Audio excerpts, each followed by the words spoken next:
जय Hind and hello guys, स्वागत है आपका आपके अपने YouTube चैनल ज्ञानदेह होस्ट में। और इस वीडियो में मैं आपको बताने वाला हूं राजस्थान अध्यापक पात्रता परीक्षा यानी कि रीट 2024-25 ऑनलाइन फॉर्म के बारे में कि कैसे आपको फॉर्म फिलअप करना है। यहां पर गाइस मैं इसके फॉर्म फिलअप वीडियो ऑलरेडी बना चुका हूं, बट मैंने देखा कि आपके सामने अलग अलग प्रॉब्लम्स आ रही है, तो उन सभी जो प्रॉब्लम्स है उनके सोल्यूशन आपको इस वीडियो के अंदर दिए जाएंगे। अगर आपका पेमेंट फंस गया तो आप उसको यहाँ पर कैसे रीवेरीफाई कर सकते हैं, उसके लिए एक अतिरिक्त ऑप्शन ऐड किया गया है, वो आप यहां पर जानेंगे। अगर आपको लेवल फर्स्ट पर अप्लाई करना है तो कैसे करेंगे, उसके में क्या जो जानकारी आपको भरनी है क्वालिफिकेशन में वो आपको बता जाएगा।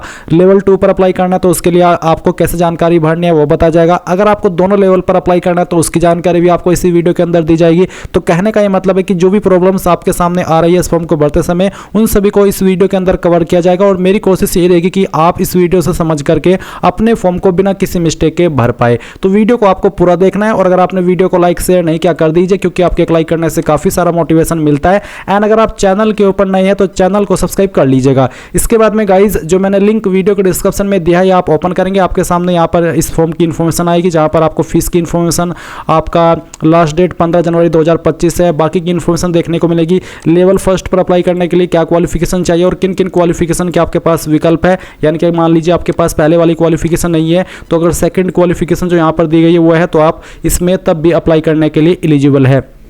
इसी प्रकार से लेवल 2 पर क्या क्वालिफिकेशन चाहिए वो आप चेक कर सकते हैं। सभी जानकारी चेक करने के बाद आप इंपॉर्टेंट लिंक के सेक्शन से अप्लाई ऑनलाइन लिंक ओपन करेंगे। आप यहां पर इस वाले इंटरफेस पर आ जाएंगे। अब यहां पर आने के बाद में अभी जो लेटेस्ट इस वेबसाइट के ऊपर जानकारी ऐड की गई है वो मैं आपको बता दूं। इसमें एक ऑप्शन ऐड हुआ है, ई-मित्रा वेरीफाई अपडेट पेमेंट स्टेटस। यानी कि अगर आपका यहाँ पर जो पेमेंट है वो फंस जाता है तो फिर आप इस वाले ऑप्शन के ऊपर क्लिक करेंगे और जो आपकी ट्रांजेक्शन ID है वो डालेंगे, और उसके बाद में सिक्योरिटी कोड डाल करके सबमिट कर देंगे। फिर आपको यहाँ पर बोला है कि यदि आपके चालान भुगतान की स्थिति अपडेट नहीं हुई है तो कृपया अपने चालान की उम्मीदवार प्रीति पर ई-मित्रा द्वारा प्रदान किए गए ट्रांजैक्शन ID दर्ज करें, ताकि भुगतान की स्थिति प्राप्त कर और उसे अपडेट की जा सके। तो उसके लिए ये ऑप्शन यहाँ पर अपडेट ऐड किया गया है।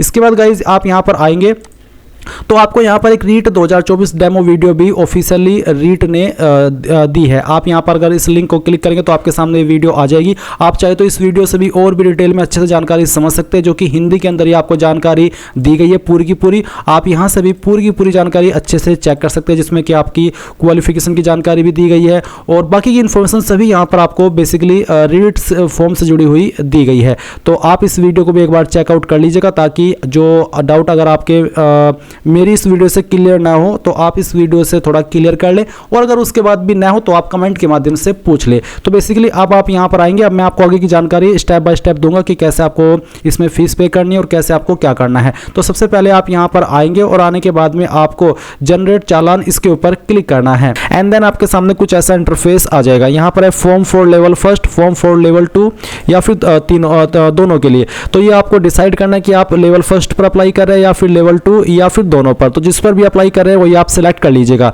मान लीजिए आप लेवल फर्स्ट पर अप्लाई कर रहे हैं तो आप यहां पर क्या करेंगे, कैंडिडेट नेम के अंदर जो भी आपका नाम है 10th के सर्टिफिकेट के अकॉर्डिंग या आपके डॉक्यूमेंट्स के अकॉर्डिंग वो आप यहां पर भरेंगे। इसके बाद में बेसिकली आपको 10th के सर्टिफिकेट के अकॉर्डिंग ही बोला है, तो आप 10th के सर्टिफिकेट के अकॉर्डिंग यहां पर ये सभी इंफॉर्मेशन भरिएगा। अब आप यहां पर फादर नेम डालिए, आपका जो मदर नेम है वो डाल दीजिए। डेट ऑफ बर्थ आपकी क्या है वो आप यहां पर कैलेंडर के ऊपर क्लिक करके सिलेक्ट कर लीजिएगा। जो भी है इस तरह से आप वो सिलेक्ट कर लीजिए। एंड देन यहां पर आपकी जो ईमेल ID है वो आप एंटर करेंगे। ये एंटर करने के बाद नीचे आता है प्राइमरी मोबाइल, यानी कि जो आपका मेन मोबाइल नंबर है वो आप यहां पर डालिएगा बिना किसी जीरो या फिर प्लस लगाए, यानी कि 10 डिजिट का नंबर। उसके बाद अगर आपके पास कोई अन्य फोन नंबर है वो आप यहां पर डाल दीजिए। फिर ये सिक्योरिटी कोड डालिए और जो आपके पेपर के ऊपर फीस अमाउंट एप्लीकेबल है वो आपको यहां पर देखने को मिलेगा। अब आता है पेमेंट मेथड। अभी यहां पर आपका ऑनलाइन ऑप्शन डाल दिया, तो आप यहां पर जो भी माध्यम सेलेक्ट करना चाहे, जैसे कि मैंने ऑनलाइन सेलेक्ट किया। अब आता है ऑनलाइन बैंक ऑप्शन, यानी कि किन किन माध्यम से आप फीस जमा कर सकते हो। तो यहाँ पर सिर्फ ICICI बैंक ही है, मैंने इसको सेलेक्ट किया।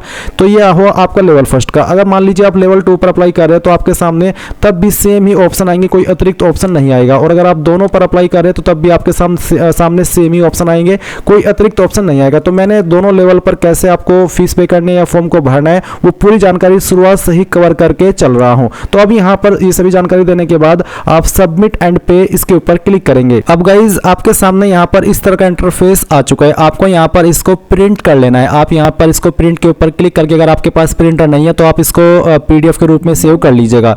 ये करने के बाद में गाइज आप यहाँ पर देखेंगे कि आपके सामने ये वाला इंटरफेस तो है ही। अभी आपको यहाँ पर ये चालान नंबर ये कॉपी भी कर लेना है, यानी कि इसको नोट कर लेना है। अब आप यहाँ पर एक पे फी का ऑप्शन भी देख सकते हैं। आपको पे फी इसके ऊपर क्लिक करना है और यहाँ से ओके कर देना है। अब आपने ओके किया, ओके करने के बाद आपको पेमेंट के पेज पर ट्रांसफर कर दिया है। आप आपकी application fees net banking, debit card, credit card, UPI यानी कि जिस माध्यम का इस्तेमाल करके जमा करना चाहे कर सकते हैं। अगर आप UPI का इस्तेमाल कर रहे हैं तो आप यहाँ पर आपकी ईमेल ID डाल दीजिए अगर आप देना चाहते हैं, फिर पेयर नेम यानी कि किस नाम से आप फीस पे कर रहे हैं, फिर यहाँ की जो UPI ID है वो आप यहाँ पर डालिएगा और वेरीफाई के ऊपर क्लिक कीजिएगा। आप यहाँ पर अगर UPI ID के माध्यम से फी पे कर रहे हैं तो आप UPI ID डालेंगे। अगर आप QR कोड चाहते हैं तो आप QR कोड सेलेक्ट करके यहाँ से प्रोसीड नाउ इसके ऊपर क्लिक कर दीजिएगा। अब आपके सामने QR कोड आएगा, आपको इसको स्कैन करना है और फिर आपको जो फीस है वो पे कर देनी है। अभी जो आगे की जानकारी है वो मैं आपको एक अन्य वीडियो से एजुकेशनल पर्पस के रूप में दिखा रहा हूँ, क्योंकि ये फॉर्म मैं डेमो के लिए भर रहा हूँ और अगर मैंने यहाँ पर 550 रुपये फीस पे कर दी तो वो टोटल वेस्ट जाएगी। इसलिए मैं आपको एक अन्य वीडियो से एजुकेशनल पर्पस के रूप में बता रहा हूँ कि आगे आपके सामने क्या ऑप्शन आएंगे और कैसे आपको बाकी का फॉर्म कंप्लीट करना है फीस पे करने के बाद में। गाइज आप यहाँ पर जैसे फी पे कर दे तो आपको कुछ नहीं करना है बल्कि वेट करना है। अगर आप इसमें कुछ आगे पीछे करेंगे या फिर इसमें आपको बैक जाएंगे तो ऐसे में आपकी फीस कट जाएगी और आपकी यहाँ पर पेड सक्सेसफुल नहीं होगी, यानी कि प्रॉब्लम आ जाएगी। इसलिए आपको कोई भी बैक प्रेस नहीं करना है। और जैसे आपकी फीस अपडेट हो जाए तो आप यहाँ से इसको जरूर प्रिंट ले लीजिएगा, क्योंकि इसमें कुछ महत्वपूर्ण जानकारी होती है जो कि आपको बाद में काम आएगी। एंड अगर आपकी फीस पे हो यहाँ से पे हो जाती है और आपका जो ये पेड वाला स्टेटस है इसमें अनपेड ही आता है तो आपको 24 से 48 घंटे वेट करना है। दोबारा फीस तो तुरंत जमा नहीं करनी है, नहीं तो दोनों बार की फीस चली जाएगी और कोई सी वापस भी नहीं आएगी। अगर आज 24 से 48 घंटे के बाद भी अपडेट नहीं होती तब आप इसमें थोड़ा चिंतित हो सकते हैं, बट इतने टाइम के अंदर 100% आपकी फीस अपडेट हो जाएगी। अब जैसे आपकी फीस अपडेट हो जाए तो गाइज यहाँ पर आपको रिप्रिंट चालान फॉर्म, फॉरगेट चालान नंबर या फिर चेक चालान पेमेंट स्टेटस, यानी कि आपने फीस जमा कर दी और अगर आपका जो चालान पेमेंट स्टेटस है वो सही नहीं आ रहा है, अनपेड आ रहा है, तो आप यहाँ पर इस ऑप्शन का इस्तेमाल कर सकते हैं जो कि है आपका चेक चालान पेमेंट स्टेटस। तो आप इसके ऊपर क्लिक करके आपका लेवल सिलेक्ट करेंगे कि आपने किस लेवल पर अप्लाई किया, लेवल 1, 2 या फिर दोनों, फिर चालान नंबर, फिर आपकी डेट ऑफ बर्थ, उसके बाद में कैप्चा और फिर नेक्स्ट के ऊपर क्लिक करके आप यहाँ पर आपका जो फीस का स्टेटस है वो चेक कर सकते हैं। एंड जैसे ही आप ये सब कर ले, आपकी फीस अगर सक्सेसफुली अपडेट हो जाती है, पेड हो जाती है, तो आप फिल एप्लीकेशन फॉर्म के ऊपर क्लिक करेंगे। अब इसके ऊपर क्लिक करने के बाद गाइज आप सिलेक्ट करेंगे कि आपने किस लेवल पर अभी फीस पे की है या फिर इसमें अप्लाई किया है, लेवल 1 या फिर लेवल 2 या फिर लेवल दोनों। तो ये तो आपकी चॉइस के अकॉर्डिंग है कि आपने किस पर अप्लाई किया है। दोनों पर अप्लाई करने का तरीका सेम ही है, बस क्वालिफिकेशन कम ज़्यादा है उसकी एलिजिबिलिटी के अकॉर्डिंग। इसके बाद गाइज आप चालान नंबर डालेंगे, फिर आपका मदर नेम डालेंगे, फिर जो आपकी डेट ऑफ बर्थ आपने फॉर्म के अंदर भरी वो डेट ऑफ बर्थ डाल देंगे, सिक्योरिटी कोड डालेंगे और नेक्स्ट के ऊपर क्लिक करेंगे। नेक्स्ट पर क्लिक करने के बाद आपके सामने यहाँ पर इस तरह से जो इन्फॉर्मेशन अभी आपने इसमें फीस जमा करते समय भरी थी वो जानकारी दी गई है और कुछ जानकारी अभी आपको यहाँ पर भरनी है, जैसे कि आपका जेंडर क्या है, मेल या फिर फीमेल, वो आप बताएंगे।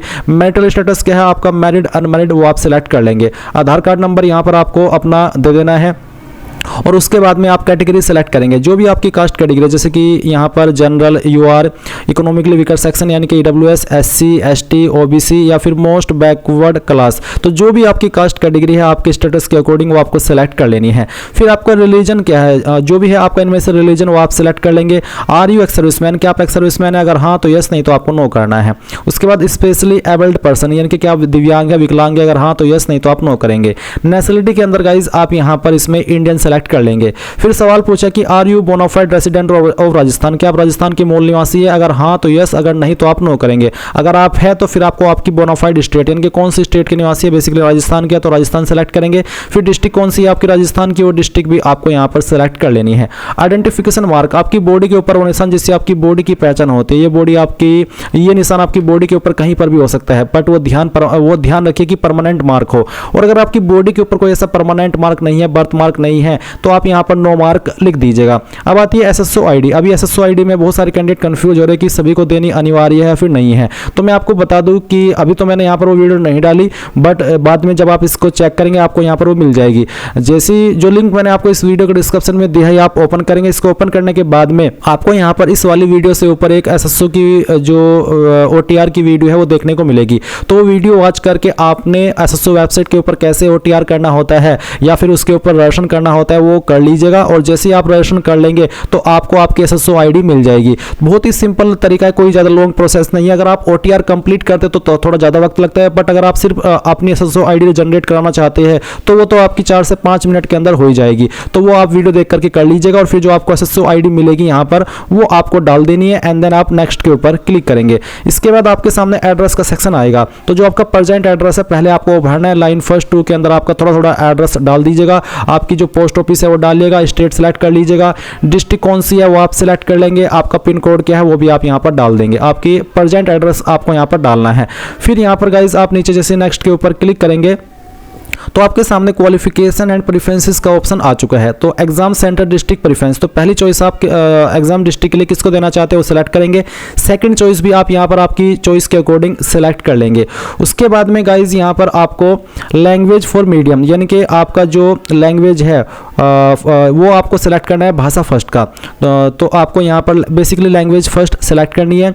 उसके बाद में लैंग्वेज 2 आप क्या रखना चाहते हैं, जो आपने लैंग्वेज फर्स्ट रखी है वो लैंग्वेज 2 नहीं रख सकते, वो आपको अलग रखनी होगी। फिर स्ट्रीम क्या है, मैथमेटिक्स एंड साइंस, या जो भी बेसिकली आप रखना चाहते हैं स्ट्रीम वो आप सिलेक्ट कर सकते हैं। उसके बाद में यहाँ पर आपको, मैं थोड़ा सा नीचे ऊपर जाता हूँ, यहाँ से आपको आपकी जो क्वालिफिकेशन है मेन अब वो आपको एंटर करनी है। मान लीजिए पहली आपकी सेकेंडरी, तो 10वीं आपने किस बोर्ड से की है वो आपको यहाँ पर सिलेक्ट कर लेनी है। उसके बाद में किस साल के अंदर आपने आपकी 10वीं पास की वो साल आप यहाँ पर एंटर करेंगे। मैक्सिमम मार्क्स क्या थे और उसमें से कितने नंबर आए थे वो आप मार्क्स ऑब्टेन्ड में लिखेंगे। अगर आपके नंबर CGPA के अंदर थे तो गाइज आप यहाँ पर आपको आपके नंबर को मार्क्स के अंदर कन्वर्ट करके फिल करेंगे। उसके बाद आप यहाँ पर देखेंगे सीनियर सेकेंडरी, तो आप 12वीं जानकारी भरेंगे सेम तरीके से कि किस बोर्ड के से की है, किस साल के अंदर की है, मैक्सिमम मार्क्स क्या थे, ऑब्टेन्ड मार्क्स क्या थे, और परसेंटेज आपकी आ जाएगी।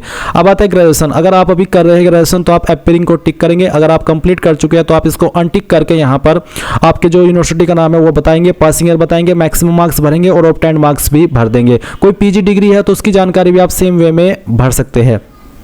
उसके बाद नीचे की तरफ आएंगे, यहाँ पर आएगा प्रोफेशनल क्वालिफिकेशन। तो इसमें है आपका BSTC और इक्विवेलेंट टीचर एजुकेशन कोर्स। अगर अभी आप कर रहे हैं तो आप अपीयरिंग को टिक कर दे। अगर आपने कर लिया है तो आप यहाँ पर आपके कोर्स का नाम सेलेक्ट करेंगे, आपके इंस्टीट्यूट का नाम या बोर्ड का नाम देंगे, पासिंग ईयर, मैक्सिमम मार्क्स और ऑब्टेन्ड मार्क्स। अगर आपके पास नहीं है कोई ऐसा कोर्स तो आप इसको खाली भी छोड़ सकते हैं, बट आपको एक बार क्वालिफिकेशन चेक करनी होगी, उसी के अकॉर्डिंग आप खाली छोड़ेंगे, अन्यथा प्रॉब्लम हो जाएगी। जैसे आप ये सभी जानकारी भर ले जो आपके पास है तो आप नेक्स्ट के ऊपर क्लिक करेंगे। फिर आएगा आपके पास अपलोड इमेज का सेक्शन। फोटो अपलोड करने से पहले जान ले फोटो का साइज 20 से 50 के भी रखा है, एंड JPG फॉर्मेट ही केवल अलाउड है।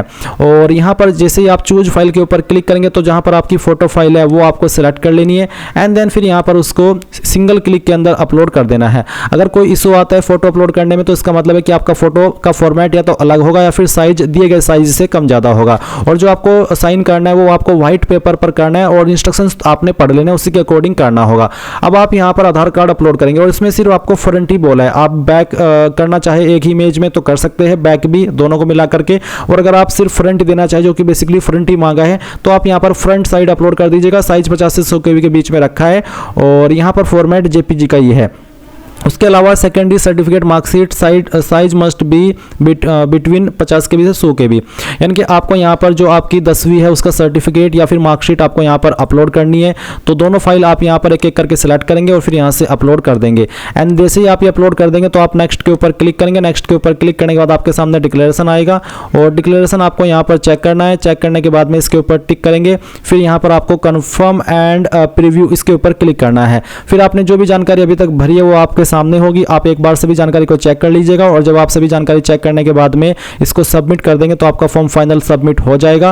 और आप यहां से इसमें जो आपकी फाइनल प्रिंट है वो भी ले सकते हैं। अगर आप वहां से प्रिंट नहीं ले पाते, सबमिट करते समय कोई एरर आ जाता है, तो आप रीप्रिंट एप्लीकेशन फॉर्म पर क्लिक कीजिएगा। आपका जो लेवल है जिस पर आपने अभी अप्लाई किया वो सिलेक्ट कीजिएगा, चालान नंबर डालेगा, मदर नेम डालेगा, डेट ऑफ बर्थ डालेगा, कैप्चा कोड फिल करिएगा, और फिर नेक्स्ट के ऊपर क्लिक करके अपने फॉर्म को प्रिंट कर लीजिएगा। इस तरह से गाइज आप लोग राजस्थान रीट 2024 फॉर्म भर पाएंगे। अगर आप चाहते हैं कि मैं केवल रीट फर्स्ट जो आपका रीट फर्स्ट है, लेवल फर्स्ट है, उस पर कैसे अप्लाई करना है उसके लिए एक अलग से वीडियो बनाऊं तो आप कमेंट के माध्यम से बता दीजिएगा। अगर अभी भी आपको कोई सवाल डाउट रह गया हो तो कमेंट के माध्यम से पूछ लीजिएगा। Thanks for watching. जय हिंद।